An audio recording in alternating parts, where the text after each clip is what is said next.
Boa Como noite, vai? Boa professor. noite. Tudo bem? Gente, tudo bem, graças a Deus.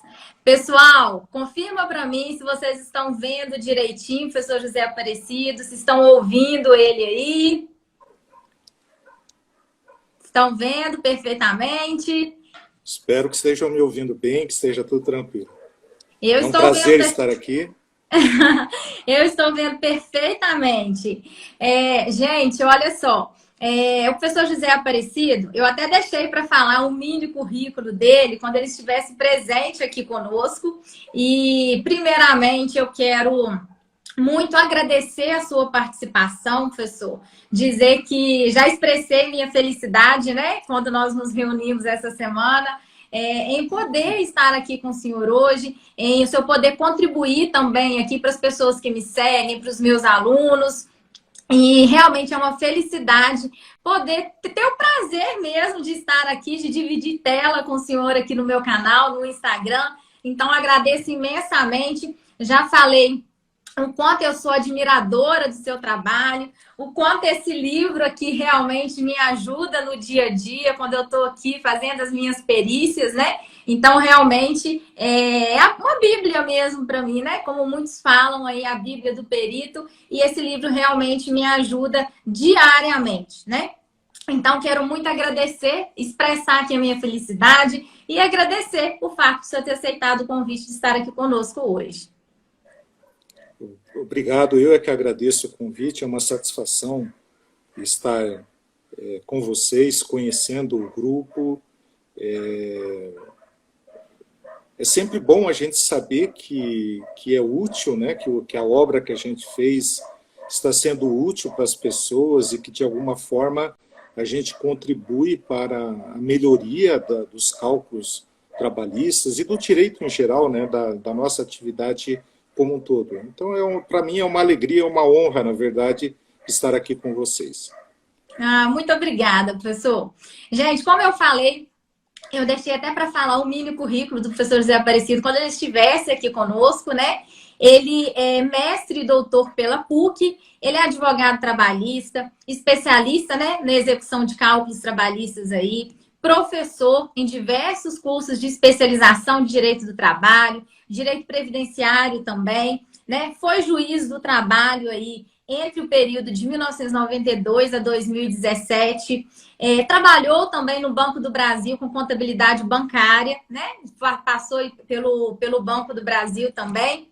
E, claro, autor dessa obra aqui, conforme nós já falamos, né? Ficou alguma coisa para trás aí que eu gostaria de destacar, professor? Não, não, é só isso. Só A isso única tudo, coisa né? que talvez... às vezes se interessa para algumas pessoas, acham curioso, né? É que além de trabalhar no Banco do Brasil, eu fui fiscal de ICMS, né? De fiscal de tributos. Inclusive em Minas Gerais, eu fui durante 5 anos fiscal de tributos em Minas Gerais. E então ali é que eu tive muito contato com o direito tributário, né? Que eu gosto muito, na verdade, talvez até de toda a área de direito. O direito tributário sempre foi muito bom para mim, eu sempre gostei muito. Então, também tem esse lado, um pouco de contabilidade, um pouco de tributário, um pouco de trabalho. Eu já caminhei por vários espectros, por várias áreas diferentes no direito, graças aí à minha atividade profissional. Que bom, professor, que bom. Muito conhecimento aí para poder dividir com a gente, então. Então, professor, vou começar então por uma pergunta que é o seguinte, né? A gente falou aí várias atividades, né, que o senhor já desenvolveu, mas essa obra aqui, né, que é uma obra que tanto nos ajuda, o senhor desenvolveu em 2009, né? Foi a primeira edição dela, se não me engano. Durante o período que o senhor atuava como juiz do trabalho, né? E aí eu queria saber o que despertou realmente aí, né, no senhor, como que foi a necessidade de produzir essa obra, como que é a história desse livro aqui. Queria que o senhor compartilhasse um pouquinho com a gente. Na verdade, a primeira edição, agora você me deu até um nó aqui, mas se eu não me engano, não, foi em 2002 que eu publiquei a primeira edição. Foi em 2002, então é bem antes. Já faz bastante tempo. o que aconteceu foi até uma história curiosa essa, né? Eu era juiz do trabalho em Foz do Iguaçu e recém-chegado, eu já tinha trabalhado em Foz antes, mas como substituto, e quando eu assumi como titular, isso foi em agosto de 2008, não, de agosto de 1998. Em agosto de 1998, já faz bastante tempo, eu cheguei lá e me deparei com uma situação terrível, né? Porque Foz do Iguaçu, a vara em que eu passei a atuar, que era a primeira vara de Foz do Iguaçu, estava entre as 3 mais sobrecarregadas de todo o estado do Paraná. E grande parte disso se devia aos processos da Itaipu Binacional, porque a Itaipu Binacional foi encerrando aos poucos as suas turbinas, foi encerrando as grandes obras que foram realizadas, e o último grande encerramento ocorreu em 1992, foi a última grande turbina que terminou com grande dispensa de trabalhadores e, obviamente, uma sequência muito grande de processos. Esses processos demoraram um pouco para chegarem à execução, mas quando eu estava lá, ainda havia processos na fase de conhecimento, mas havia muitos processos na fase de execução. E chegava todo dia, assim, toda semana, naquela época ainda havia uma lote em que chegavam os processos por uma lote, e chegavam 20 processos por semana. Então era um volume muito grande de processo que precisava do quê? De calculistas, né? E quando eu cheguei lá, havia uns 150 embargos à execução para julgar, todos eles envolvendo cálculos trabalhistas. E aí eu me defrontei com um monte de problemas relacionados ao procedimento de realização dos cálculos e principalmente a dificuldade de encontrar peritos que fizessem cálculo. Eram pouquíssimos os peritos de Foz do Iguaçu que faziam cálculos, quase todos já trabalhavam, na verdade, assessorando ou a própria Itaipu Binacional ou escritórios de advocacia, e peritos para fazer cálculo havia pouquíssimos. E, curiosamente, os que havia vinham de fora, de outras cidades do interior do Paraná. Então, a gente percebeu essa deficiência e muito processo para pouco perito. E, naquela época, havia, trabalhando comigo, como classista, como juiz classista, o presidente do Sindicato dos Contadores de Foz do Iguaçu, o Ney Patrício, grande pessoa. Hoje ela, inclusive, é o presidente da Câmara dos Vereadores de Foz do Iguaçu, e uma pessoa muito ativo, de grande capacidade. E a gente conversando assim, eu falei, poxa, mas Ney, como é que pode? Aqui não tem contadores aqui para fazer esse cálculo? Não, tem contadores, mas tem dificuldade técnica, o pessoal precisava de fazer um curso. Eu falei, poxa, então vamos atrás de um curso e tal. Ele tentou montar um curso de cálculo, mas naquela época já era, hoje já eu acho que ainda continua sendo difícil, talvez com a tecnologia, você está dando cursos aí com tecnologia, a tecnologia facilita muito, mas naquela época, 1998, em que nem a internet funcionava direito, naquela época era difícil trazer para Foz do Iguaçu pessoas experientes em cálculo que se dispusessem a dar aula. Ele tentou, inclusive, uns 2, 3, mas havia um problema de custos, eram peritos ou de Curitiba ou de São Paulo, que para se deslocar até lá iriam cobrar muito. E aí chegou num impasse, ele falou, não tem condição, não dá para fazer, é uma pena. Aí eu perguntei para ele, mas o que precisa, o que vocês acham que precisa, que é que um perito precisa, um contador precisa para aprender a fazer cálculo? Aí ele falou, o principal é aprender a mexer com o processo. Que o que eles reclamam mais é a dificuldade, não tem acesso aos autos, eles nunca viram um processo, eles não sabem como que é a sentença, eles não sabem ler a sentença, o que é que tem nela. A interpretação, né? A interpretação. Nessa época ainda não se falava em interpretação, sabe? É interessante isso. Eu vejo o senhor contando aí e percebo que quando eu comecei eu tive as mesmas dificuldades, professor. Né? E aí eu falei assim, olha, mas então se for dessa forma, se for para isso, para isso daí eu te dou aula. Me atrevi, se for para fazer isso, eu faço aula. E aí ele topou logo de cara, montou um grupo de umas 20 pessoas, o primeiro grupo logo, e eu comecei a dar aula. E aí eu dava aula uma vez por semana. E o que eu percebi? Eu preparava uma semana antes a aula da próxima semana, ia jogando para outra, e conforme eu fui avançando nas aulas, eu tive que ir preparando apostilas para entregar. Então eu entregava, cada semana eu entregava apostila. E daí, da apostila disso é que nasceu o livro, entendeu? Entendi. Foi a partir disso daí. E eu percebi que, na verdade, eu tinha me metido numa fria muito grande. Eu ousei demais em dar o curso, porque eu percebi que o assunto era bem mais complexo do que eu tinha imaginado antes. Porque aí você vai conversando com os alunos, vão aparecendo dúvidas, e você vai discutindo os temas. E foi muito proveitoso, foi muito interessante, mas ali eu percebi que havia uma brecha editorial. Havia um assunto a respeito do qual havia pouquíssimos livros na época, praticamente um só, que era do Juarez Varalo Ponte, que era um servidor aqui do Paraná, e que tem uma obra importantíssima, porque ele foi o pioneiro, talvez, nessa área, ou talvez, se não foi o pioneiro, foi um dos grandes dos cálculos trabalhistas antes, mas a perspectiva dele era uma perspectiva mais técnica, né? Pensando o cálculo no aspecto muito mais técnico. Enquanto que eu percebi que, na verdade, os grandes problemas relacionados com cálculo, embora tenha a sua técnica também, e a técnica é importante, mas o grande problema dos cálculos são os problemas jurídicos que estão relacionados com o cálculo. Toda vez que nós nos defrontamos com um problema de cálculo, geralmente é um problema jurídico, raramente um problema técnico, porque o cálculo em si é muito simples, são as 4 operações aritméticas, né?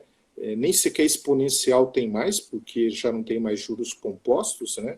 Então é um cálculo relativamente simples. A grande complexidade dele está, em realidade, em você ter uma lógica, uma racionalidade, e essa racionalidade ela é eminentemente jurídica.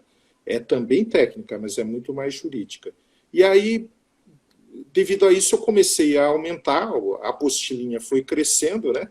Foi crescendo, eu fui refazendo, fui pensando, e aí resolvi publicar essa obra, que graças à editora Juruá, que me acolheu muito bem, né? Eu mandei para uma outra editora, antes da editora Juruá, e a editora disse que a obra não tirava os méritos da obra, tal, mas ela, em matéria de mercado, ela era uma obra... Eles disseram algo, não lembro exatamente as palavras, mas disseram que era uma obra que mercadologicamente, uma obra que não se venderia, né? Uma Nossa obra Senhora! difícil de vender. Realmente eles não tinham acreditou em mim. Não tinham conhecimento do mercado, né? Porque ainda hoje falta, né? Ainda hoje, mesmo a gente vendo essa questão da internet, a gente vendo como a internet ajuda, né? Realmente a gente divulgar, fica mais fácil o acesso. Hoje a gente tem acesso a mais cursos e tudo, mas ainda assim a gente acha poucas obras com tantos detalhes, né? Que possam nos ajudar realmente, que tragam a parte prática pra gente, né? Hoje essa editora deve falar assim, nossa, que arrependimento. E é interessante porque a obra, inicialmente, principalmente no começo, ela teve como um público assim mais fiel e realmente quando eu pensei na obra, eu já percebi que efetivamente quem iria mais se interessar pela obra seria quem, né? Não são os calculistas. São os assessores dos juízes, tanto de primeiro grau como de segundo grau. Porque a obra ela tem a ver com a solução dessas questões jurídicas que chegam para o tribunal. Porque o calculista, vocês como calculistas pensam no primeiro passo, que é tomar a decisão, como é que eu faço isso daqui? Mas tem um passo seguinte que é essa opção que o calculista tomou é a opção correta, é adequada ao que nós entendemos? E para você entender o que o calculista fez, você precisa ter uma noção de como é que os cálculos são realizados. Então, realmente, efetivamente, no começo, principalmente, a grande divulgação foram dos assessores jurídicos, porque eles começaram a utilizar muito a obra para fundamentar decisões, e, obviamente, dos juízes e também dos desembargadores, que passaram a ver, porque eles perceberam, poxa, ele está trazendo esse voto aqui para mim, deixa eu ver do que se trata. Aí ele examinou e começaram, então houve um bom sucesso na área jurídica. Demorou um pouco mais para chegar nos calculistas, porque obviamente é uma obra que é divulgada assim de boca em boca apenas, né, de pessoa para pessoa, e um vai divulgando para outro, tal. Então demorou um pouco, mas hoje, felizmente, também entre os calculistas, eu recebo o contato de muitos calculistas com sugestões, com dúvidas, e isso contribui bastante para o aprimoramento da obra. Graças a Deus, as pessoas procuram, às vezes com dúvidas simples, às vezes com dúvidas importantes, e eu cheguei a descobrir várias vezes erros no livro, corrigir, fazer melhorias de redação, porque às vezes as pessoas têm dúvida porque não entenderam, porque não está bem mesmo, precisa melhorar um pouco o texto, né? A gente não conseguiu expressar exatamente, e graças a isso o livro está sempre sendo aprimorado. Isso é uma melhoria contínua, né, professor? Eu até vejo aqui com os meus alunos também, né? Então, toda vez que eles trazem uma pergunta, aí eu falo assim, eu paro e reflito. Mas será que eu não fui clara? Será que eu poderia me expressar melhor? Será que, né, dentro do curso, né, do método Perito 11Es, tem diversos exercícios práticos, né? E aí eu penso assim, será que realmente eu poderia ter feito de outra forma esse cálculo? Será que existia outro caminho? E aí eu falo sempre isso, que a forma que a gente mais aprende é ensinando, né? Quando a gente Com ensina, certeza. a gente aprende muito, porque é o momento que nós somos questionados. Mas por que assim? Por que não de outra forma? E aí, muitas vezes eu me deparo com isso. Muitas vezes eu penso assim, nossa, realmente o aluno pensou de uma forma que não tinha passado pela minha cabeça, né? Porque às vezes a gente, pela experiência, pela formação, às vezes a gente só tem uma visão, né? E aí depois a gente acaba, quando o aluno fala, eu paro e penso, olha, talvez dessa forma realmente estaria melhor. E isso é muito gratificante, porque contribui muito para o nosso crescimento, né?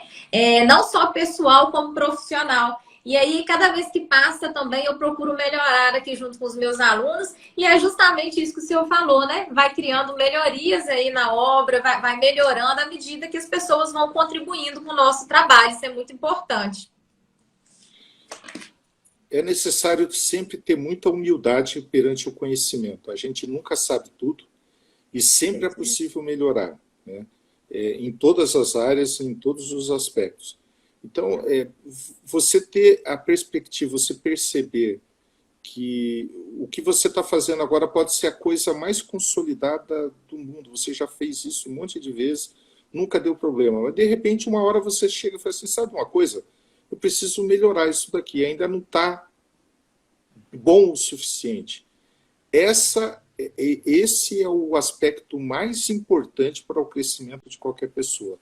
Eu até estou trabalhando agora, ainda tenho que protocolar hoje aqui uma impugnação a um cálculo de um perito, e eu estava relendo agora as manifestações anteriores e me chamou muita atenção uma coisa. Eu fiz uma sugestão apenas, né? Havia uma manifestação que já faz tempo que eu protocolei, ele havia feito a discriminação de um jeito dos honorários advocatícios, e essa discriminação dava a entender, do modo como ele fez, que os honorários advocatícios eram devido ao trabalhador e não ao advogado do sindicato.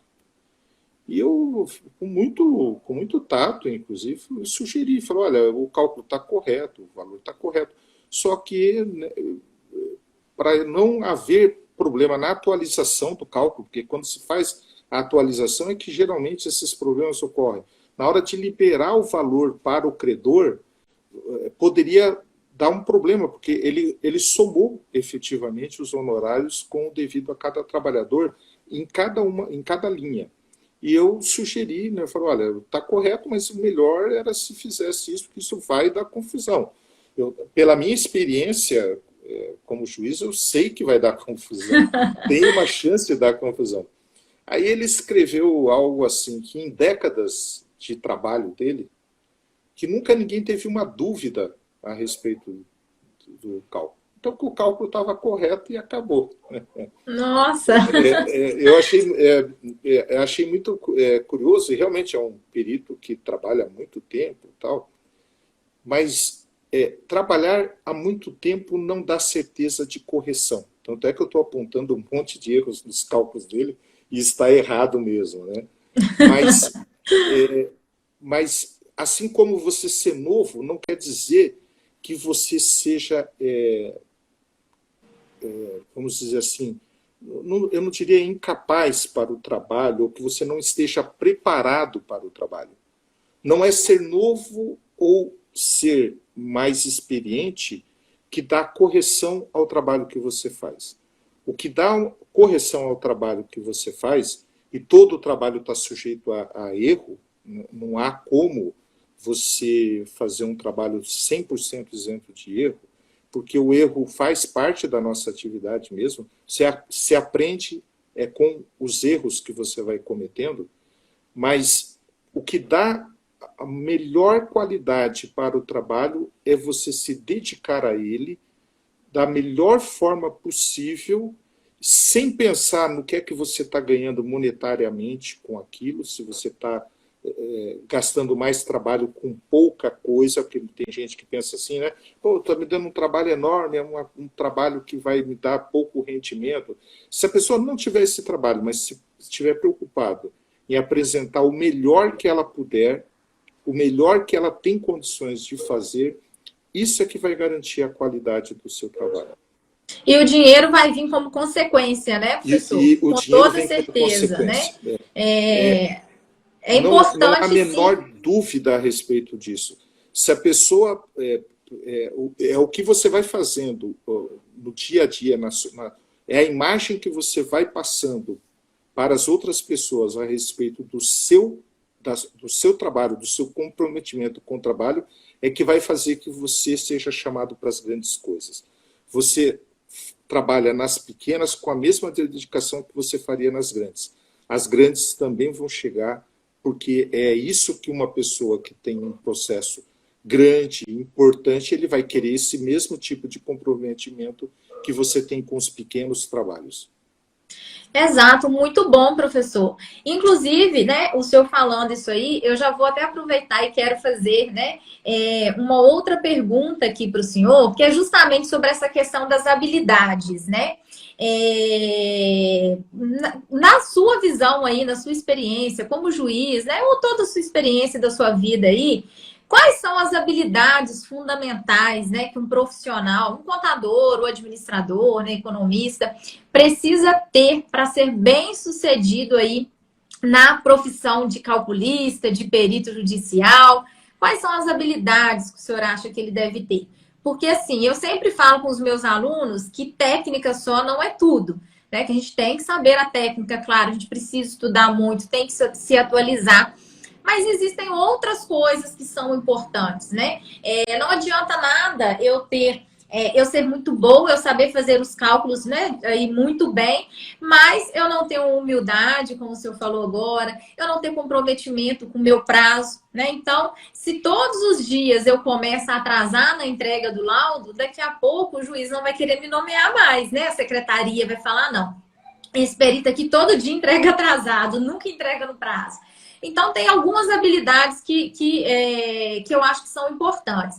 Mas eu queria que o senhor falasse um pouquinho para a gente o que o senhor pensa disso. O que o senhor vê de comum, né? Assim, a maioria dos peritos que são peritos de sucesso, que tem uma carreira consolidada, tem esse tipo de habilidade. O senhor pode compartilhar um pouquinho com a gente? Bom, Eu acho assim, a primeira habilidade que quem mexe com cálculo tem que ter é uma habilidade que eu acho que a maior parte de vocês, se não todos, já tem, porque quem se dispõe a trabalhar com isso normalmente já tem essa característica, que é você precisa ter paciência, né? Se você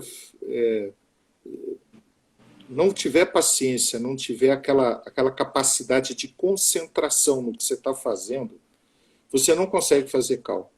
Porque dá vontade de xingar quem juntou os documentos tudo fora de ordem, não é verdade? Dá vontade, sim, professor, Dá com vontade. certeza. Você fala, mas Faltando documento. falta documento, ele não apresenta. Assim, você pede os documentos, ele junta uma parte e deixa de juntar outras. Realmente você precisa ter uma paciência de santo para lidar com o cálculo, porque se você não tiver essa paciência, você desiste da profissão. Né? Eu estava aqui fazendo hoje o cálculo, que, meu Deus do céu, eu não fiz o cálculo propriamente dito, eu só examinei, só analisei os cálculos. Mas aí só para examinar os cálculos aqui, que tudo fora de ordem, né? Aí quem apresentou, o perito que apresentou o cálculo fez 2 cálculos, cada cálculo com um critério diferente. Então a pessoa precisa ter paciência, essa é a primeira coisa. Paciência e persistência, né? Não vá pensar que tudo começa fácil, que você vai logo de cara, porque não funciona assim, né? É difícil no começo, você precisa ter persistência, né? É como eu digo também para fazer um concurso para juiz, quando vem me perguntar isso, você tem que ter persistência. Você vai levar pau 1, 2, 3 vezes no concurso, você vai ter dificuldade, mas se você persistir com paciência, você consegue. Essa é a primeira coisa. A segunda coisa que toca naquilo que você estava falando ali do prazo, a questão do prazo, ele tem uma relação um tanto complexa com a habilidade que você tem de comunicação com os seus interlocutores, né? Você precisa não só cumprir os prazos é muito bom, mas nem sempre cumprir o prazo é possível. Sim. Então você também tem que saber lidar com essa dificuldade. Quando você não consegue cumprir o prazo, porque há uma dificuldade, por exemplo, você pega uma ação coletiva, que é o caso meu aqui, tem 250 substituídos, o cálculo até em si não era difícil, mas estava faltando documento, toda hora faltando documento, o cálculo foi ficando um em cima do outro, tudo complicado, porque está faltando documento. Então, você precisa, nesses casos, ter um contato ativo com a vara. Você não pode deixar, fazer, puxa, vai esgotar o prazo na semana que vem e eu não vou conseguir dar conta disso. Ou então, se você está trabalhando como assistente do advogado, você já percebe logo de cara, olha, não vai dar para cumprir o prazo, é impossível fazer isso. É possível pedir uma prorrogação do prazo para o juiz por causa desse motivo? Ou seja, aquele para quem você está prestando o cálculo, para quem você vai trazer os cálculos, ele tem que estar a par das suas dificuldades, dos seus limites também. Se você tiver com 50 cálculos para fazer em uma semana, você não vai conseguir. Não vai fazer, muito difícil, impossível quase. É impossível. Então, você precisa administrar isso por meio de uma comunicação eficiente com o seu interlocutor. Explicar para ele o problema, né?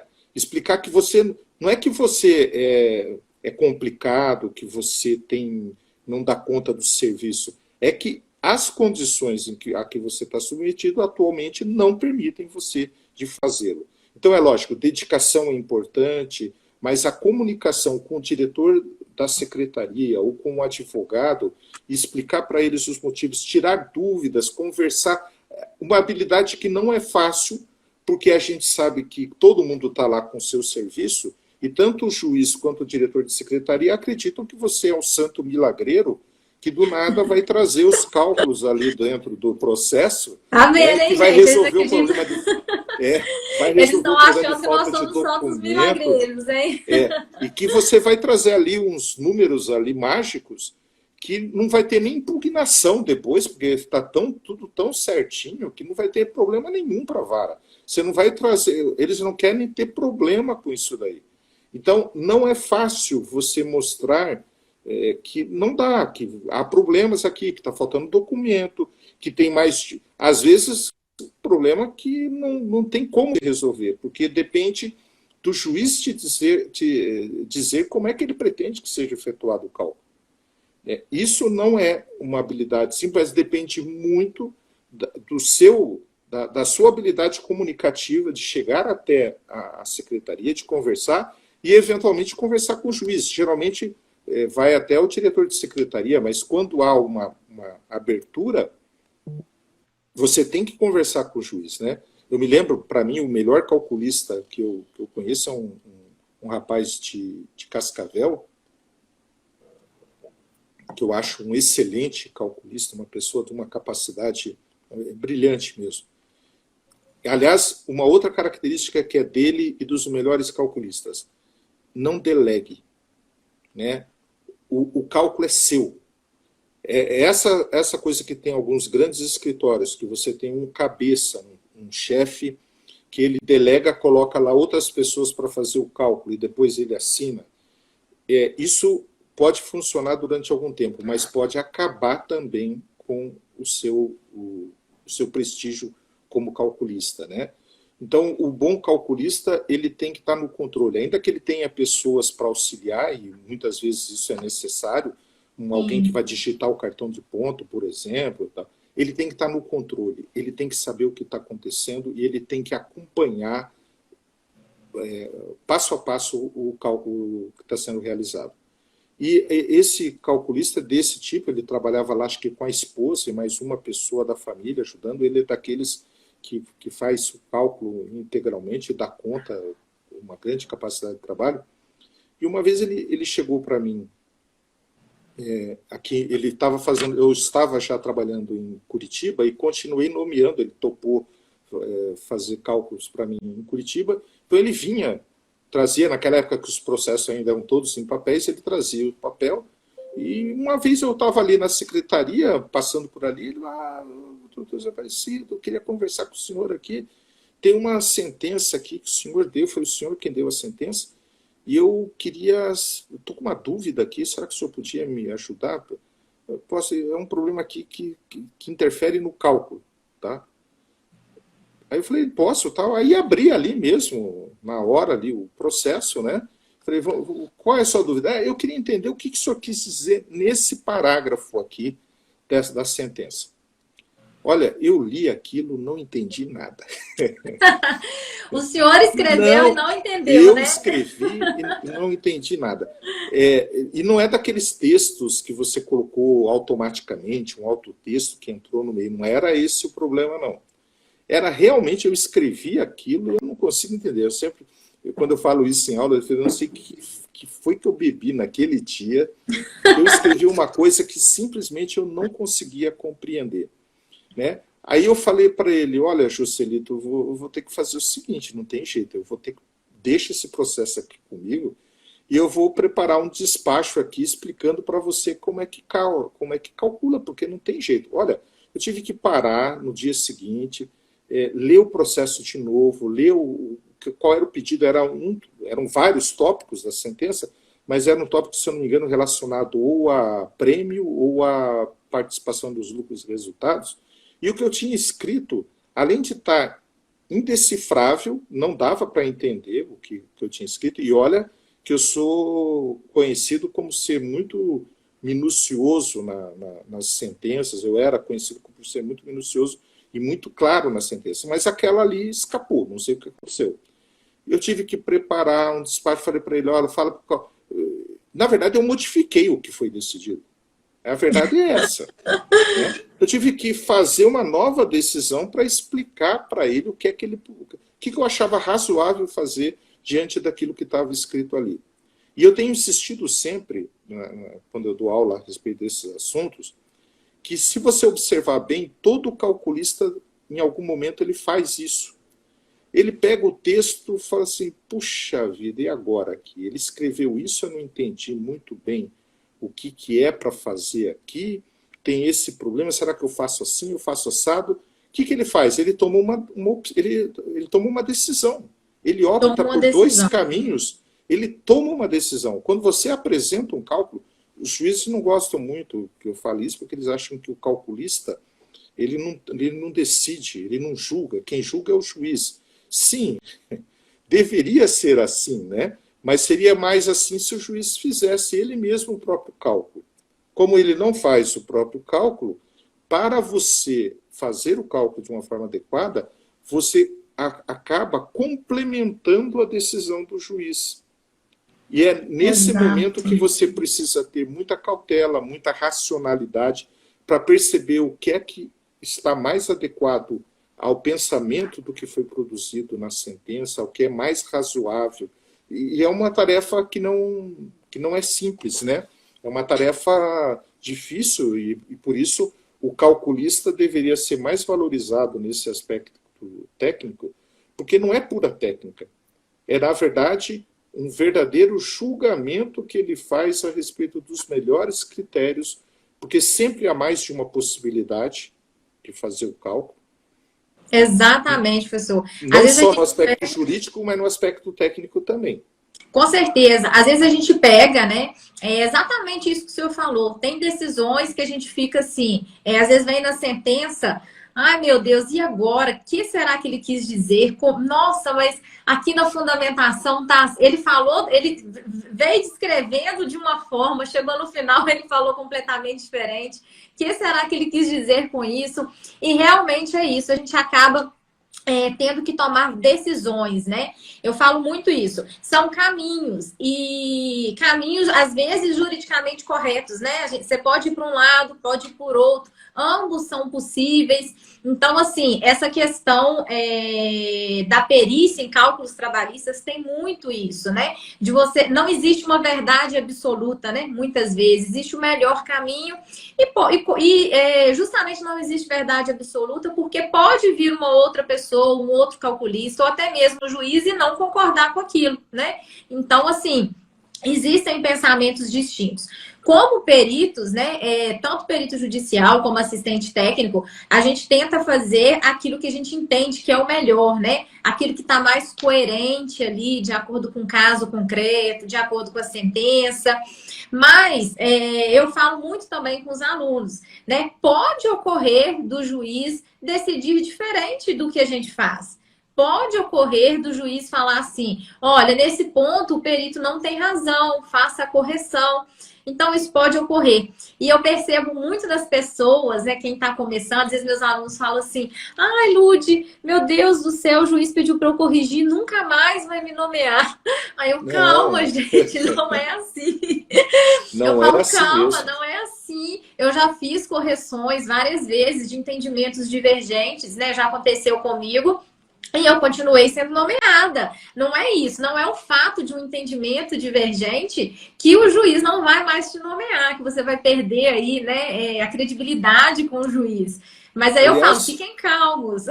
Nesse aspecto aí, você toca num ponto que para mim sempre foi o mais importante, fundamental, o que eu sempre comento. Mais do que o cálculo ser correto ou não, porque sempre tem a melhor resposta, a mais adequada para o problema, né?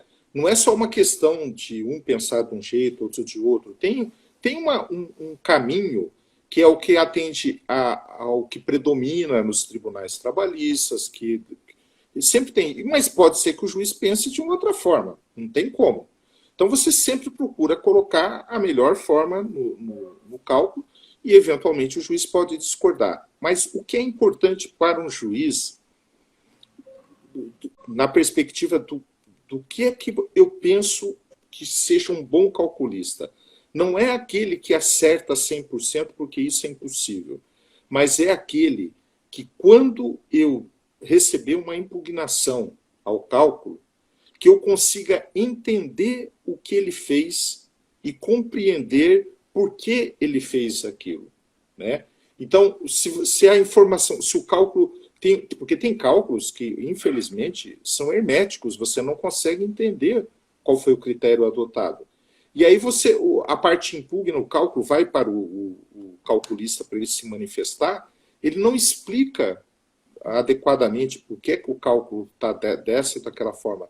Não é um jogo que você ganha se o cálculo seu for mantido. Não, com certeza. Isso não é o importante. O que é importante é você explicar por que você chegou. Olha, eu fiz isso por causa disso, disso, disso.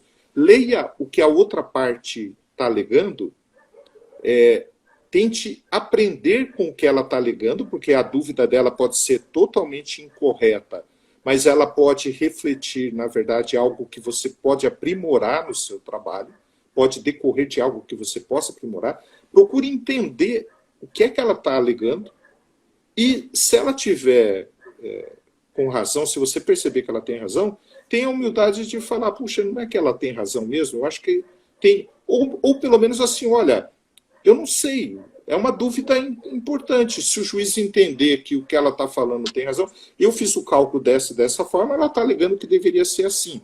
Há dúvida a respeito disso, eu tenho o fundamento que eu adotei, foi esse aqui, mas o que ela está falando, se for admitido, será necessário refazer o cálculo por esse motivo. Ou seja, isso é o mais importante, trazer de uma forma sucinta, mas bem clara, por que você fez o cálculo dessa forma e por que você acha que esse é um caminho melhor do que o outro que está sendo proposto. Isso é o mais importante. E se você está errado, retifica o cálculo e acabou. Fala, não, eles têm razão. Exatamente. E isso, professor, me lembra muito quando eu comecei a atuar na área, né?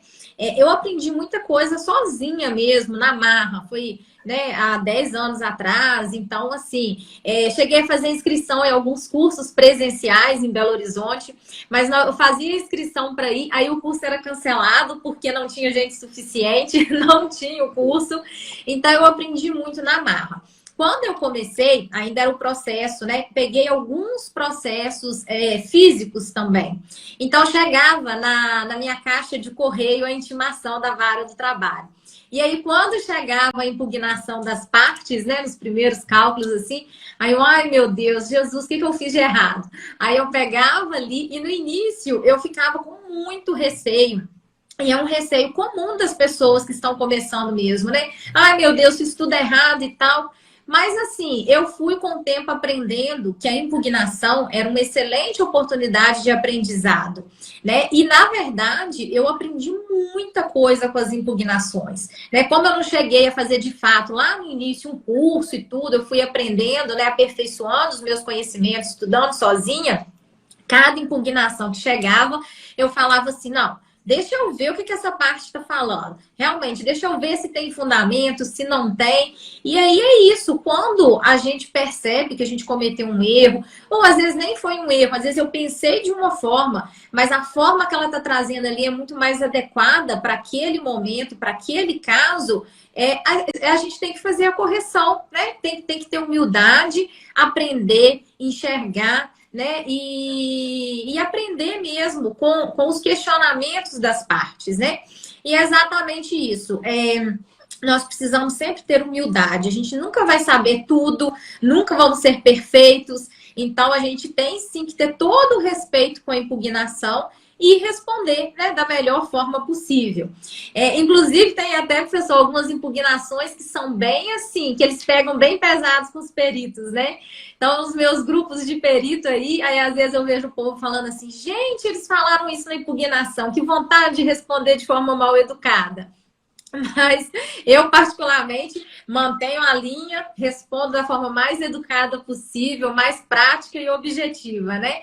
Mas a gente tem que ver as impugnações, eu pelo menos enxergo muito como aprendizado e como respeito às partes, né, que estão envolvidas no processo. E isso às vezes dá vontade mesmo de responder de uma forma mais dura, mas não é o melhor caminho, né? Você tem que... Essas pessoas pobres de espírito que não sabem se manifestar de uma forma educada, com o devido respeito, você tem que deixar de lado, esquecer delas, né? E fazer o cálculo da sua resposta da melhor forma possível. Esse é o melhor caminho sempre. Com certeza. Eu quero aproveitar e perguntar também, professor, o senhor falou muito aí sobre essa questão, né, de ter um engajamento mesmo com as varas do trabalho, um bom relacionamento, né, com os diretores, se possível até com os juízes, né, quando a gente tiver oportunidade. E aí, eu queria entrar no assunto que é justamente essa questão, assim, do cadastro, né? Do cadastro hoje para ser perito judicial. Porque hoje em dia existe um cadastro, né? Que é o cadastro aí do Sigeu, que os profissionais fazem e tudo, colocam lá as informações, se colocam à disposição da Justiça do Trabalho, realmente, né? E aí, mas eu sempre falo para os alunos assim, olha, só colocar o nome lá, com certeza pode até acontecer de você ser nomeado, mas com certeza vai demorar muito mais. Então, eu sempre aconselho que eles entrem em contato com as varas do trabalho, por e-mail, seja pessoalmente, da melhor forma, mas que eles façam essa busca também, para que eles possam conseguir a primeira nomeação. Esse contato justamente para eles demonstrarem assim determinação, que realmente eles têm interesse, né, para poder transparecer isso para as pessoas que trabalham nas varas. Mas um dos receios, né, que quem está começando tem, e eu tive também muito no início, é justamente isso, de ver os juízes assim de uma forma muito inalcançável, de o diretor da vara não vai querer me receber, o juiz nunca vai me receber.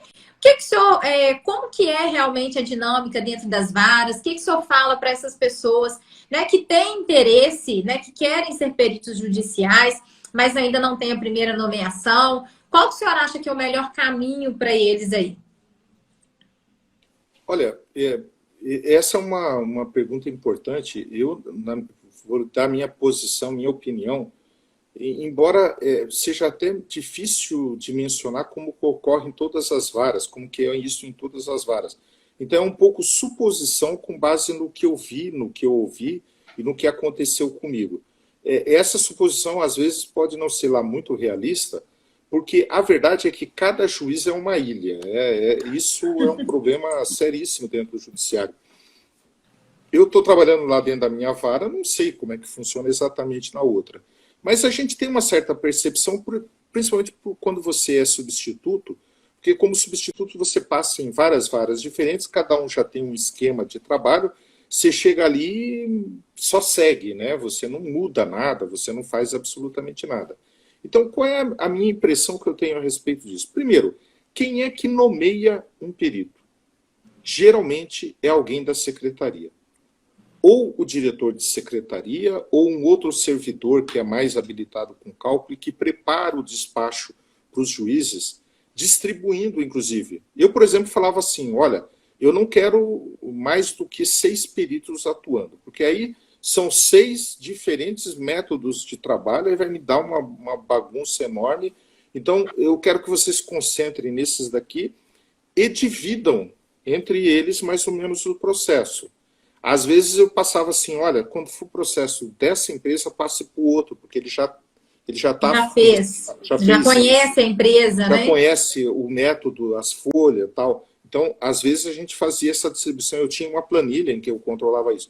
Mas eu não falava assim, nesse processo aqui é para nomear fulano, naquele... Eu não fazia isso e nenhum juiz faz, você pode ter certeza. Muitos juízes, talvez a grande maioria, nem sequer isso que eu fazia faz. Deixa totalmente a critério da secretaria fazer. Então, tirando aí um ou outro caso, eu digo assim, 80% dos casos, a ponte de contato para você se apresentar é o diretor da secretaria. Então, você ir lá conversar de preferência pessoalmente é muito bom. Se ele falar assim, isso daí é com o juiz, então vai atrás do juiz. Às vezes ele está falando que isso é com o juiz, às vezes ele está falando que é com o juiz, na verdade, é para se livrar da responsabilidade, como quem diz assim, eu não vou te nomear e vou dizer que quem é o juiz que não quer te nomear. Isso acontece também, tá? Mas aí começa a segunda pergunta, mas eu vou apresentar o que para ele? O que é que vai atrair no diretor de secretaria e no juiz no meu trabalho? Né? Presta atenção, gente. Importantíssimo isso, hein?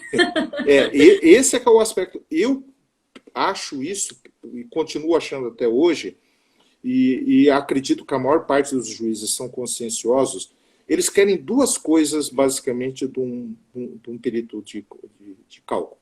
Primeiro, que o cálculo seja apresentável, de uma forma que você olhe o cálculo e você compreenda como é que ele está organizado.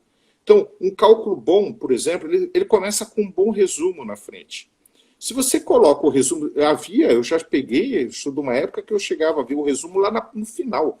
Poxa, mas ele tem que lembrar que quem vai fazer a atualização do cálculo é a secretaria. A secretaria ela quer ter os valores claramente colocados para ele fazer a atualização. Hoje nós temos o PJE Calc, que aliás é uma porcaria de programa, mas é o oficial, é o que está sendo utilizado, né? Com isso, vamos dizer assim, simplificou o problema da apresentação. Não porque a apresentação dele seja boa, a apresentação dele é ruim, mas como é a única possível, né? Você não tem, pelo menos você tem a desculpa, olha, o problema é do PJE, não é meu, né? A apresentação é aquela ali e acabou. Mas pelo menos no PJE, o servidor não tem o trabalho de procurar as informações para fazer a atualização, porque as informações já estão dentro do próprio PJE. Mas quando não é o caso do PJE Calc, você tem que lembrar que a pessoa que vai mais utilizar o seu cálculo logo de cara é aquele que vai fazer a atualização do débito, para preparar a citação, para lançar o sistema de atualização do cálculo, para comunicar as partes que ela é devedora de um determinado valor e para depois fazer eventuais liberações de valor. Esse servidor, ele precisa gostar do seu cálculo. Se ele não gostar do seu cálculo, olha, não tem juiz que vá segurar esse calculista. Não tem. Te digo isso porque eu sou um juiz que sempre estive próximo dos calculistas e que examinava os cálculos, que via os cálculos. Eu não tinha esse poder. Ela começava, né? Aliás, uma grandíssima servidora, que era meu braço direito em Foz do Iguaçu, que depois veio para cá em Curitiba também, a Maria José Bacarin, ela chegava falando, doutor, esse perito é horrível, doutor. Ele não dá, eu já falei para ele, já mandei, ele não faz isso daqui. Não tem como atualizar, isso está me dando muito trabalho. Você vai manter um perito se o servidor fala isso? Não vai. Com certeza não, né? Não. Então, aquela coisa de você pegar um cálculo seu, levar e se dispor, olha, inclusive estou aqui disposto, se você precisar, quero sugestões, se você tiver uma sugestão de aprimoramento, qualquer coisa, você ter dar a liberdade do outro criticar o seu trabalho e estar disposto a sempre aprimorar para facilitar o trabalho do outro, essa é a primeira coisa importante. A segunda coisa importante que o juiz e o calculista querem é a sua habilidade quando houver impugnação aos cálculos. Chega a impugnação aos cálculos, você fica brigando com o advogado, mas não responde claramente qual é o problema do cálculo. Uhum. Ou sai pela tangente, né? Em vez de responder, olha, ele está falando que está errado por causa disso, disso, disso. Em vez de responder, olha, não, está certo por isso, tal, tal, veja aqui algum exemplo. Na folha tal, tal, o cálculo está assim, multiplicado por tanto, dá tanto, portanto o cálculo está correto. Em vez de fazer isso, faz uma linguagem, sai fora do assunto, para no final dizer, não, o cálculo está certo, no final é assim, o cálculo está certo e acabou, e eu não vou me dar o trabalho de explicar por que o cálculo está certo. Aí, quem age dessa forma também, e infelizmente há os que fazem dessa forma, também tende aos poucos de ser defenestrado, porque não dá para você compreender, tá? Te dá um trabalho enorme depois para você fazer a impugnação, a decisão, né? E essa decisão sempre começa com o servidor. Tá? Você não imagine que é o juiz que prepara o despacho, porque não é. Quem faz isso é um servidor. O juiz examina o despacho, corrige eventualmente, mas ele confia muito no que o servidor está passando para ele. E quem faz a sentença que aprecia os embargos e a impugnação à sentença de liquidação também é um servidor. E é ele que vai penar primeiro, o juiz vai penar depois, mas ele é o primeiro que pena para tentar entender qual é o problema do cálculo. Então, o servidor não está preocupado de falar assim, ele errou aqui. Não, ele errou, mas eu entendi perfeitamente o que ele está dizendo, eu acho que está errado, por causa disso, eu vou sugerir para o juiz aqui que ele mande retificar o cálculo por esse motivo. Isso não é problema. Isso daí faz parte do trabalho de todos. Agora, o problema é você não entender do que se trata e o perito não trouxe subsídio para ele. Sabe aquela decisão bonitinha, a decisão que todo servidor gosta? Conforme o perito muito bem esclareceu na folha tal dos autos, o cálculo está correto por isso, por isso, por isso. Inclusive, eu oriento sempre aos alunos, professor, quando a gente vai fazer, eu faço assim, né? E sempre recomendo. Quando a gente vai fazer um esclarecimento, dar os prints, colocar ali claro, né? Então, por exemplo, igual o senhor falou, aqui está correto porque deveria ser utilizado assim. E aí coloca o print certinho, para que não tenha que ficar retornando para poder verificar. Conforme página tal, e aí eu ainda colo embaixo direitinho como tá, para ficar uma coisa muito visual, muito clara para quem está lendo, né? E facilitar o trabalho de quem vai tomar as decisões também. Então, sempre fazer tudo muito claro, muito direto ali, né? Quando o print, quando eu falo com advogados, eu tenho essa preocupação também. O print, para isso daí, eu acho que ele é muito bom. Mas o print não substitui uma coisa importante que você tem que fazer, que é mencionar em que folha dos autos você tirou aquela informação. Sim, sim. Isso é uma coisa que advogados não gostam de fazer e isso gera uma dificuldade enorme para o servidor. Porque o servidor ele vai ter que olhar lá e vai ter que conferir isso que você está falando. Sim. Ele não pode basear na palavra do perito apenas. Aliás, tem gente até que decide se baseando pura e simplesmente na palavra do perito. Depois que o perito adquire uma certa confiança, começam a fazer assim.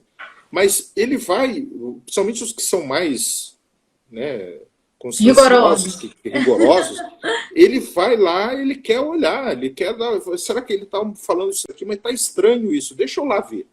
Aí ele vai e olha e confirma o que você está falando. Aí, que bom, o perito me disse e eu localizei facilmente em que folha, em que ID dos autos estava essa Eu uso muito o ID, justamente.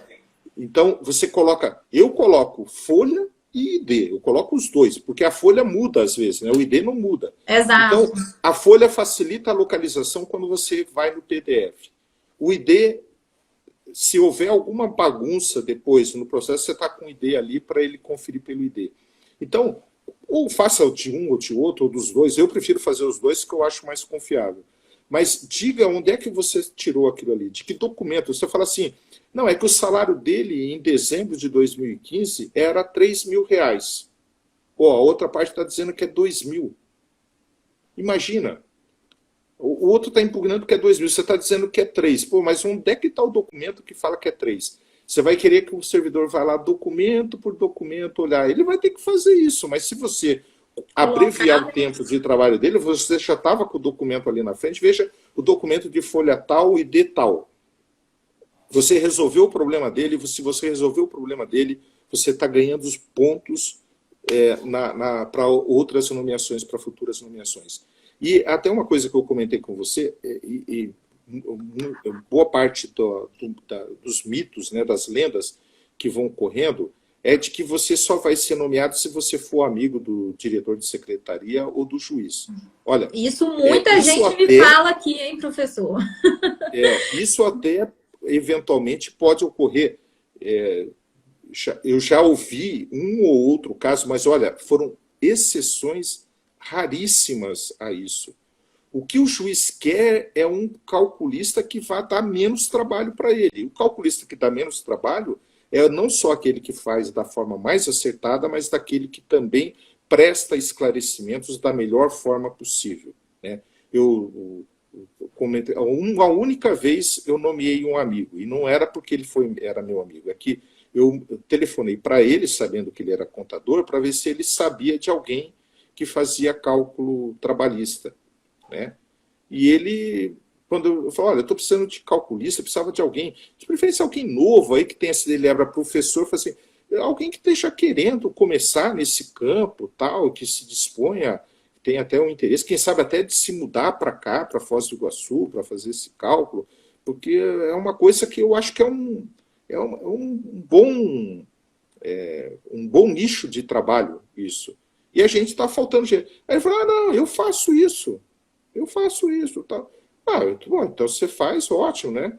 Pois olha, durou poucos meses essa amizade, sabe? Eu tive que tirá-lo do trabalho, porque... E ainda perdeu o amigo depois. Eu não digo que perdi, mas, sabe, assim, aquela amizade que baixou a temperatura de 1 grau Constrangimento aí depois, para né? próximo de zero, porque não ficou legal, porque não teve jeito. E por que eu perdi? Por que eu tive que tirá-lo? Porque, embora eu tenha avisado, embora eu tenha mandado e-mails, embora eu tenha mandado um modelo, ele não seguiu as orientações do que era para seguir, ao ponto de chegar a secretaria e falar, mas doutor, não tem jeito. Aí eu ia numa festinha que tinha assistente técnico falou assim, poxa, doutor, aquele perito lá, que ruim que é aquele perito, hein? Nossa. Você vê, a ponto de chegar nesse nível, lógico, ele tinha uma certa intimidade para chegar em mim e falar isso. Ele nem era perito da vara, ele era só assistente da parte que impugnava, mas ele me falou isso, e é uma pessoa em quem eu tinha grande confiança, porque era um grande técnico, aliás, é um grande técnico até hoje eu tenho algum contato com ele, e ele me falava isso, eu vou manter uma pessoa assim? Não vou, porque não é só a amizade que entra nessas coisas, é a capacidade técnica, a dedicação ao trabalho e você perceber quando é que você precisa se adequar, que você precisa melhorar, o que você precisa fazer para ser um profissional cada vez melhor. Excelente, professor, muito bem. Tá vendo, gente? Então fica aí para vocês, vamos desmistificar isso, né? De que para conseguir uma nomeação, para ser um perito, né? Um perito judicial, para conseguir uma nomeação, tem que ser amigo do juiz, tá, gente? Não é isso, na maioria dos casos, né? Existem outros caminhos e é possível para todo mundo, né? Tem que correr atrás, como o professor José Aparecido falou aí, inclusive eu falo para os alunos, né? Procure, apresente um cálculo, mesmo que seja aqui do curso, simulado, né? Para você demonstrar que você realmente já atua, que já tem um certo conhecimento, né? Que você está buscando aí a primeira nomeação. Mas, assim, não vamos ficar presos a isso, né? De que para eu conseguir uma nomeação eu tenho que conhecer alguém. Não, é possível. Basta querer, basta correr atrás, que é possível, sim, né, se inserir no meio, tanto como perito judicial, como assistente técnico também, que tem grandes oportunidades aí, o mercado é grande. Falando, inclusive, professor, sobre a questão do mercado, né? Vira e mexe, alguém me fala assim, mas o mercado não está saturado, como é que é o mercado da perícia? Queria que o senhor falasse aqui como que o senhor acha que são as perspectivas para esse mercado, né? O senhor acha que já está saturado? O senhor acha que é um bom nicho de mercado? Fala um pouquinho aí para a gente. Eu tenho a impressão, e aí realmente eu estou me baseando em pura impressão, porque eu não atuo como perito, né? Eu não atuo como calculista, e já faz tempo que eu não converso sobre isso com aqueles com que eu conheço, que eventualmente vêm conversar comigo. Mas eu tenho a seguinte percepção a respeito desse problema, é a mesma coisa, para mim, é a mesma coisa da advocacia. Você fala assim, olha, tem muito advogado? Tem. Está cheio. Isso significa que está saturado o mercado? Não. Não significa não. Está cheio de oportunidade para a advocacia. Está cheio. O problema é o perfil de advogados que se apresentam no mercado. Eu acho que com o calculista, o perito calculista, também o problema é exatamente o mesmo. Tem muitos? Tem. Agora, uma coisa é você ter muitos peritos com habilidades suficientes para permanecerem no mercado competitivo, em que você precisa apresentar bons cálculos com uma certa rapidez, né, com um certo dinamismo. Isso exige um método de trabalho muito bom. Então, isso é mais difícil de conseguir. E se você me fala assim, mas o que é que eu preciso do bom advogado? Eu preciso de um bom advogado que saiba escrever bem. né? E o que eu preciso do bom calculista? Eu preciso de um bom calculista que saiba ler bem a sentença e entender bem o que é que ele tem que fazer no processo. Isso é o que mais faz falta. Você conseguir um calculista para sentar no computador e ficar jogando as informações, isso você vai conseguir facilmente, isso é fácil, isso é barato, isso não vale. Você tem muita gente para fazer no mercado. Assim como um advogado para ficar protocolando, para ficar atendendo o cliente, isso é fácil. Agora, alguém que sente faz também uma boa petição, essa é uma habilidade que poucos têm, que saiba pesquisar, pensar por si mesmos. Então, a tendência do bom calculista é aquele calculista que, é lógico, você precisa de certa experiência para ir fazendo isso. Mas você tem que absorver toda a sua experiência, o máximo que você puder, aproveitar ao máximo as oportunidades que você tem que fazer cálculo, não para fazer um puro e simples cálculo qualquer, mas para aprender qual é a lógica do processo, por que os juízes decidem dessa e daquela forma, por que quando ele escreveu assim, ele queria dizer isso, o que ele estava querendo dizer em relação a isso. Essa paciência de sentar, ler o processo, entender o que foi feito, é a maior habilidade de um calculista, e pelo que eu percebo, é o que mais falta no mercado. Então, se você gosta disso, se está bem com isso, eu acho que as oportunidades ainda para perito calculista são muito grandes. É um mercado ainda que ainda tem muito campo. Tem um monte de gente oferecendo aí, faço cálculo baratinho, por R$200. Eu olho essas mensagens assim, eu falo assim, será que ele acha que o advogado um advogado experiente de um bom escritório vai cair numa dessa? Ele não vai. Pois é, às vezes eu já vi até anunciando por R$50. Eu falo assim, gente, pelo amor de Deus, não pode, não é possível. E oriento muito aos alunos, gente, por favor, vamos precificar da melhor forma aí, né? Pelo amor de Deus, além isso não paga o trabalho, não paga os estudos, ainda desvaloriza a classe, né? Além de não pagar o trabalho, não pagar os estudos, ainda atrapalha a gente. Um advogado experiente sabe que não paga o trabalho. Ele tem essa noção. Ele já trabalha já trabalhou com outros contadores, ele já tem essa experiência. Ele sabe o que precisa, ele sabe que vai gastar tempo nisso. Então, não só para elaborar, mas para depois dar resposta. Você vai trabalhar como assistente, por exemplo. Você precisa conversar com o advogado. Olha, o que eu faço aqui? Olha, tem essa opção, tem essa aqui. Essa opção aqui vai dar mais dinheiro para o seu cliente, só que ela tem risco. Porque nesse caso aqui eles podem entender dessa forma. O que você prefere? Correr o risco? Você vai entrar, por exemplo, para montar uma petição inicial líquida, né? Eu posso incluir isso daqui. Mas se por acaso der sucumbência, vai ter que pagar um honorário sobre isso daí.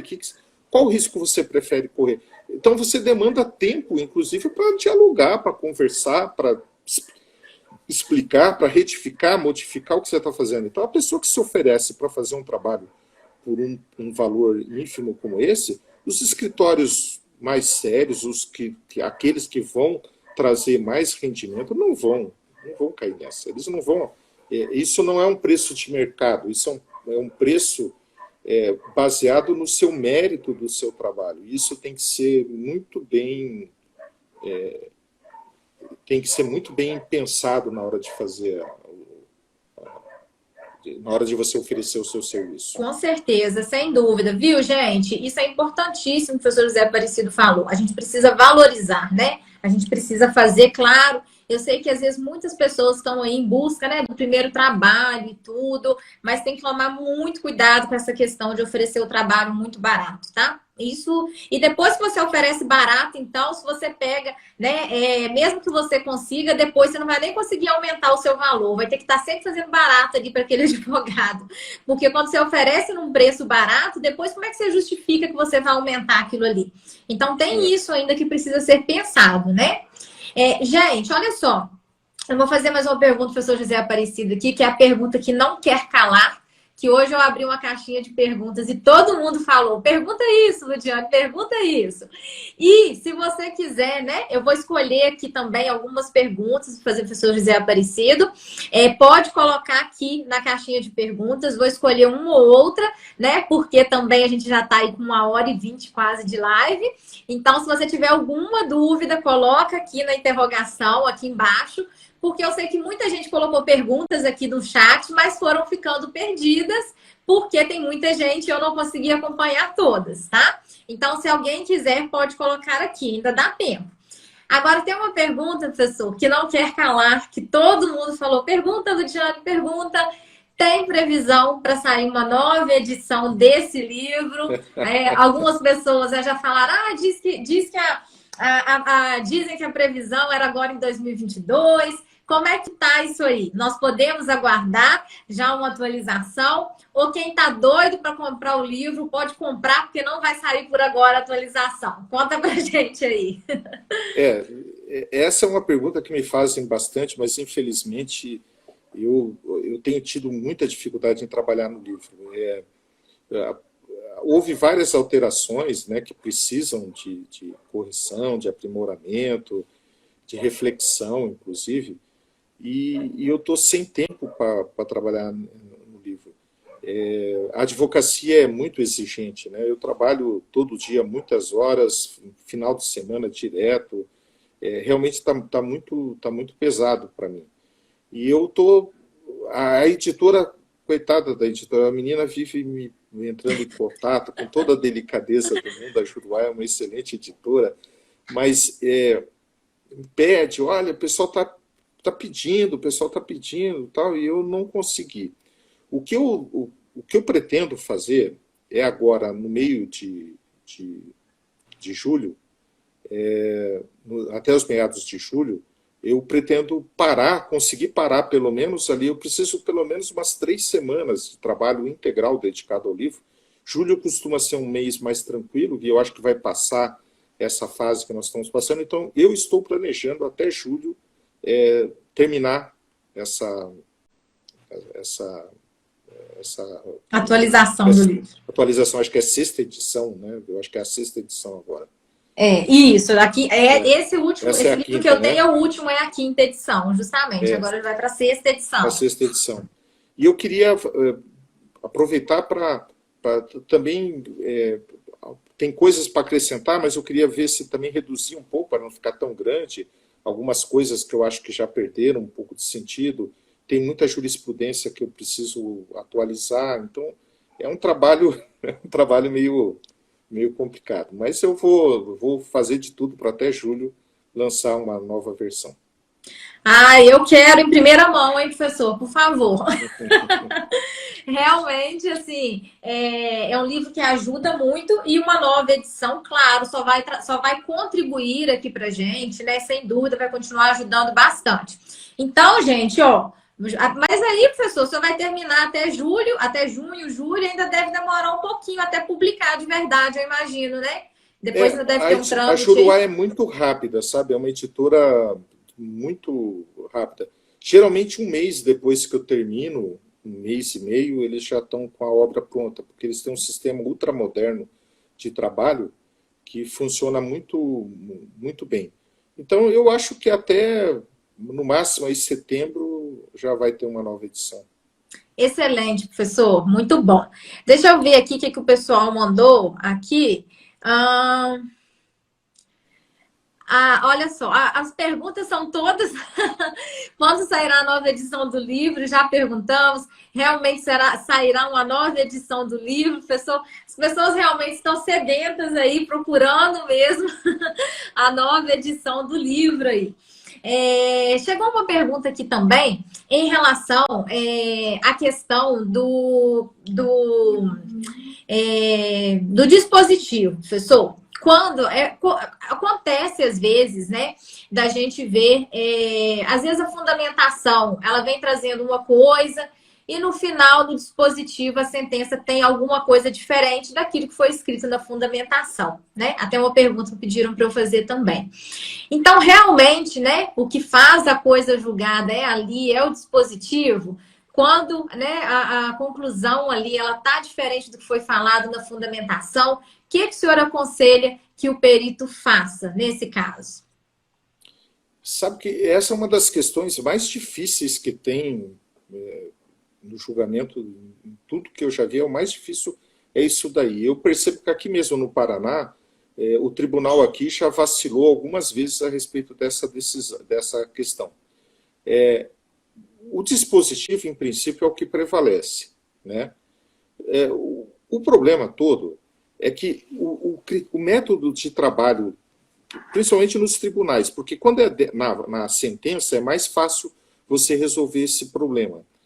Raramente o dispositivo da sentença está em diferença com os fundamentos, em desacordo com os fundamentos. Por quê? Porque é uma só pessoa que trabalhou, né? No máximo é uma pessoa e o assessor. Às vezes o assessor preparou alguma coisa e o juiz modificou várias daquelas coisas, e aí pode ter dado um problema de uma parte dessas modificações ter ficado diferente do que está no dispositivo. Mas a maior parte dos juízes de primeiro grau também costumam colocar naquela fundamentação, aquele dispositivo, nos termos da fundamentação, a condenar a pagar as parcelas indicadas na fundamentação, já para evitar esse tipo de problema, né? Então, raramente há problema na sentença. Agora, no acórdão, é muito comum isso. E aí é por quê? Porque a gente tem que lembrar que no acórdão já interferem mais pessoas. E pode acontecer de que quem redigiu o acórdão tenha ficado vencido em parte da matéria. Então, na minha opinião, se no acórdão tem uma divergência entre o fundamento e o dispositivo, o que é que prevalece? Eu acho que tem que prevalecer aquilo a respeito do que as partes foram intimadas. As partes estavam cientes do que da decisão? Era disso daqui.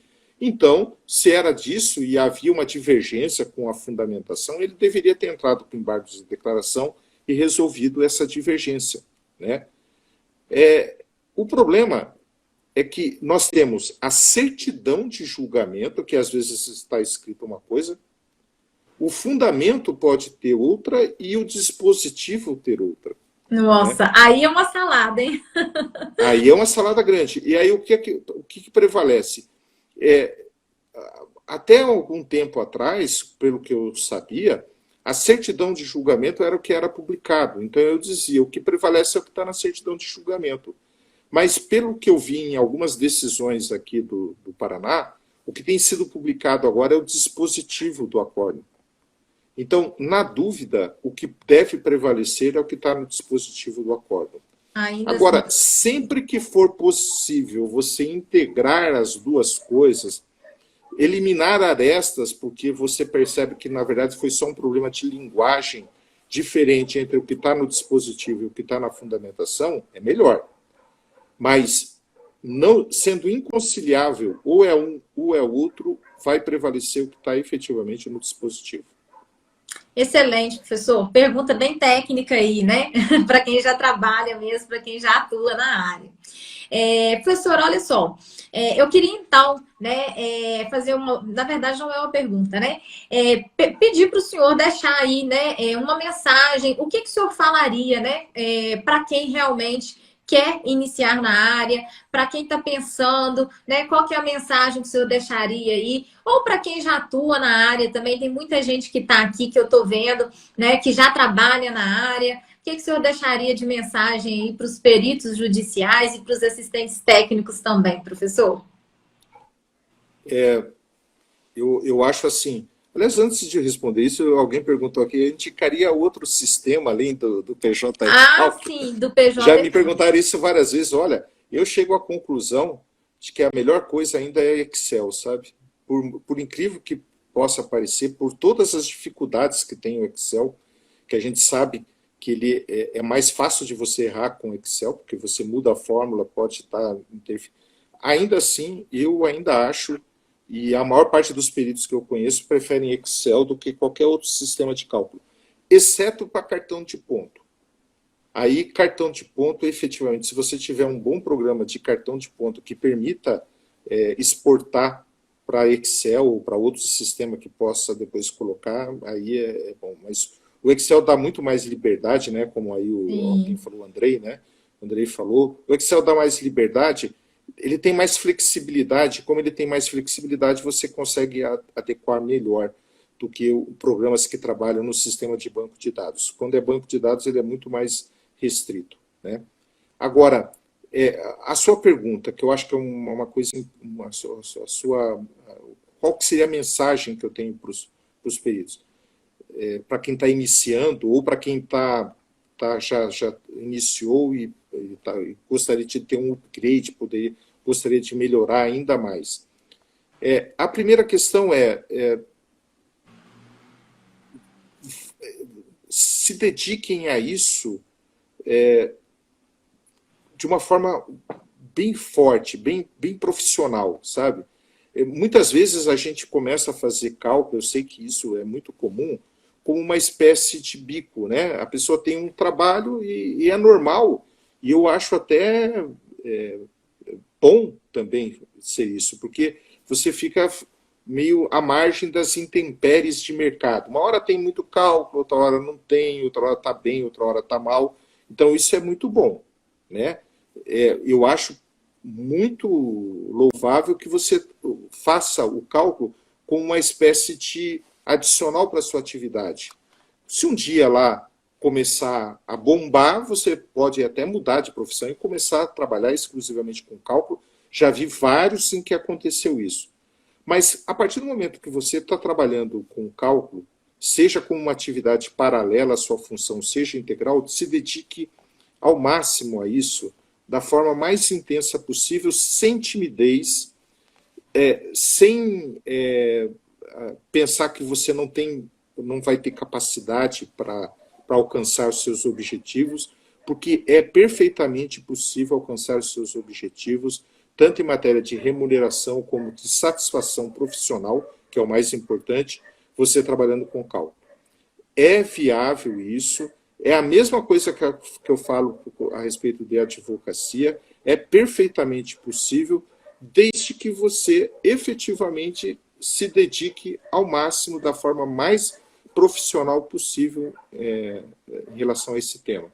Seja desde ter o cuidado com o processo, mas também, principalmente, está sempre estudando outras coisas, sempre está procurando acompanhar. Você fez um cálculo. O que aconteceu depois com aquele cálculo? Qual foi a decisão que foi tomada? O que aquilo interferiu para frente que foi bom? É bom você fazer esse acompanhamento. Acompanhar os processos, né, professor? Acompanhar os processos, ver outros cálculos de outras pessoas. Vem um cálculo no seu processo que outro colega trouxe junto com a parte, entender o cálculo, examinar, ver o que ele tem. Aliás, quando eu dou aula para advogado, eu sempre falo, o advogado ele não vai fazer cálculo, ele não tem nem sequer capacidade técnica no sentido de aquela paciência de mexer com o cálculo. O advogado não tem isso, mas o advogado precisa ler o cálculo, precisa entender o cálculo, ele precisa compreender para fazer uma boa impugnação do cálculo.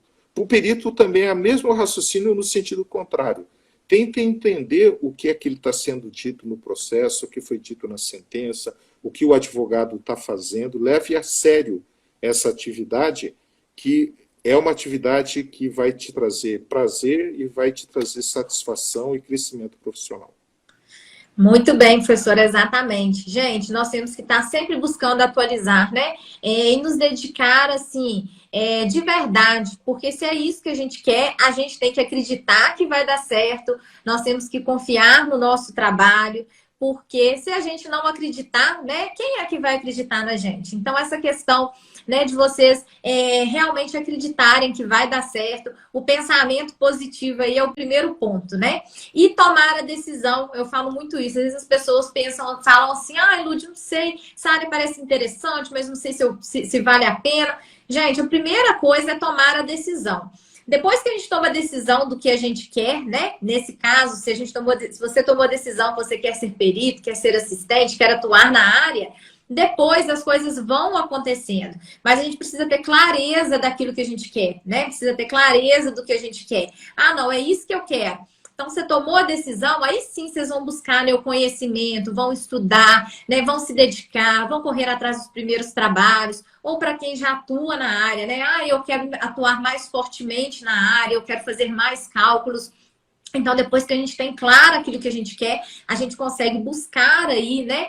A gente vai trabalhar para aquilo. Vão ser ações que a gente vai fazer e que vão chegar para a gente o resultado, né? Vai chegar o sucesso profissional que a gente tanto quer, né? A satisfação aí na nossa carreira. E o dinheiro depois, com certeza, também a parte financeira vai vir como consequência, gente.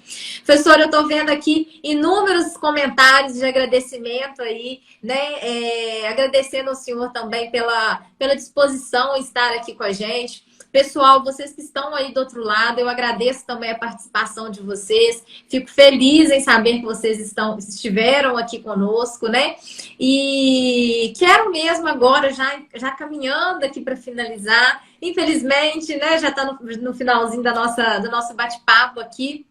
Mas quero mais uma vez, professor, agradecer demais o senhor pela participação, pela disponibilidade. Fiquei muito feliz quando, né, eu recebi um e-mail do senhor, que o senhor falou que topava participar comigo dessa live aqui hoje. Então, muito obrigada mesmo pela disponibilidade do senhor e pela contribuição aí, né, que o senhor faz e vai continuar fazendo com as novas edições aí, a todos nós que somos, né, peritos aqui, que atuamos nessa área da perícia em cálculos trabalhistas. Muito obrigada mesmo, professor.